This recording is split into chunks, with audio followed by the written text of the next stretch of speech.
और आइए आपको पहली खबर की ओर लिए चलते हैं। और पहली खबर है उत्तर प्रदेश से। किस तरह से यहां पर अवैध मदरसों के खिलाफ कार्रवाई हो रही है। उत्तर प्रदेश की योगी आदित्यनाथ सरकार ने नेपाल सीमा से सटे जिलों में अवैध कब्जों और बिना मान्यता संचालित धार्मिक संस्थानों के खिलाफ बड़ी कार्रवाई शुरू कर दी है। विशेष अभियान के तहत यूपी के कई जिलों में अतिक्रमण हटाए गए। सरहद की बेशकीमती भूमि पर अतिक्रमणकारियों ने लंबे समय से अवैध रूप से कब्जा जमाया हुआ था। ये रिपोर्ट देखिए। नेपाल सीमा पर योगी सरकार का बड़ा एक्शन। नेपाल सीमा पर अवैध मदरसों पर चला बुलडोजर। नेपाल सीमा के 10 किलोमीटर दायरे में अवैध कब्जों के खिलाफ अभियान। मदरसों को बिना वैध कागजात के करवाया गया बंद। योगी का आदेश, अवैध कब्जे या धार्मिक संस्थानों का अवैध संचालन बर्दाश्त नहीं। भारत नेपाल सीमा से सटे उत्तर प्रदेश के जिलों में बिना मान्यता वाले मदरसों और अवैध कब्जों के खिलाफ अभियान चलाया जा रहा है। बहराइच, श्रावस्ती, बलरामपुर, सिद्धार्थनगर, लखीमपुर खीरी और महाराजगंज में चले अभियान में सैकड़ों अवैध कब्जे हटाकर बिना मान्यता के मदरसों पर ताला लगवाया गया है। सीएम योगी आदित्यनाथ ने सख्त निर्देश दिए हैं कि नेपाल सीमा के 10 किलोमीटर दायरे में किसी भी तरह के अवैध कब्जे, धार्मिक या शैक्षणिक संस्थान के अवैध संचालन को बर्दाश्त नहीं किया जाएगा।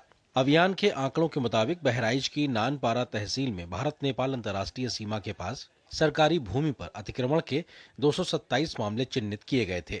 इनमें से पहले से हटाए गए 63 अतिक्रमणों के बाद 25 से 27 अप्रैल के बीच 26 और कब्जे हटाए गए। भारत नेपाल बॉर्डर पे 0 से 10 किलोमीटर दोनों में लैंड है। वहाँ पे पहले से चिन्हित था और लोगों को नोटिस भी दी गई थी। पूर्व में 63 अतिक्रमण हटाए भी गए थे। अभी 25, 26, 27 में कुछ 26 अतिक्रमण हटाए गए हैं, जिसमें चकिया रोड, केवलपुर, सहजना, सिरसिया सहित कई गाँवों में ये कार्रवाई की गई है। बहराइच के भारत नेपाल सीमा रुपईडीहा के चकिया रोड सहित कई सीमावर्ती क्षेत्रों में 22 मकानों पर बुलडोजर से अतिक्रमण हटाया गया। बहराइच जनपद की 110 किलोमीटर की सीमा नेपाल राष्ट्र से मिलती है। इन सीमावर्ती भूभाग में 0 से लेकर के 10 किलोमीटर तक का भूभाग एसएसबी और पुलिस और प्रशासन के संयुक्त देखरेख में रहता है। 0 से 5 किलोमीटर के अतिक्रमणों के प्रथम श्रृंखला में 89 अतिक्रमण हटाए गए हैं।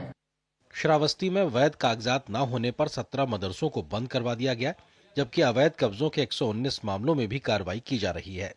इसके अलावा भारत नेपाल सीमा से सटे 15 किलोमीटर तक के क्षेत्र में स्थायी अवैध कब्जों के 119 मामलों में भी राजस्व संहिता की धारा 67 के तहत कार्रवाई की जा रही है।